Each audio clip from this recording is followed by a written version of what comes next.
Today, we're going to be talking about how to support yourself through a hard time. Now, often when we start to feel these negative emotions, our brain wants to turn on us. It wants to judge us. It wants to try to get out of it. It wants to hurry up and fix it. It wants to blame us. It wants to blame other people. It really wants to go into this let's get away from this emotion. Let's try to go change the past. Let's try to change things. If we would have made this different decision, if we would have done this, if we would have changed this, it wants to go to all those places because it's trying to avoid the negative emotion. So I want you to think about for a second, if your friend was going through a hard time, what would you say to them? Chances are you would probably be supporting them. You would probably be saying like, wow, this is hard. I get it. Is there anything you need? Is there anything that I can do?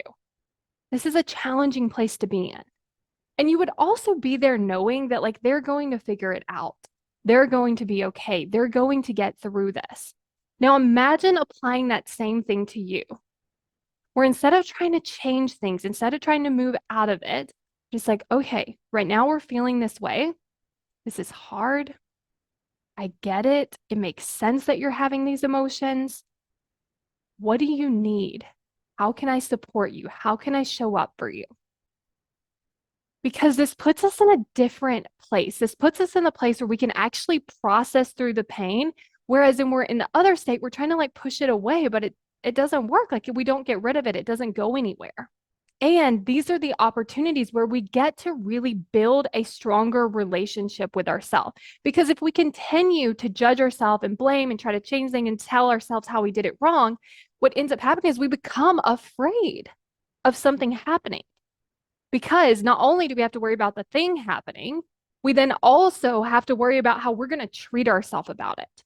But if we know that on the other side of it, we're going to treat ourselves with kindness, we're going to treat ourselves with support, it becomes so much less scary.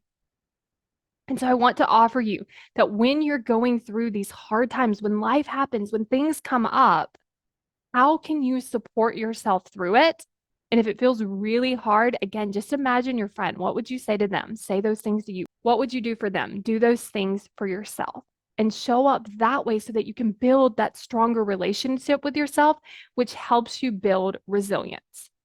And one of the things that really helps me through these harder times is the commitment to continue to show up for myself, the commitment to continue to go after my goals, and the commitment to know when I need a break, when I need to stop, when I need to pause, and knowing that I have my own back on the other side of it. That's one of the things that I really love about the way that I create commitment is how can we change the relationship with ourselves and how can we change the relationship with our goals?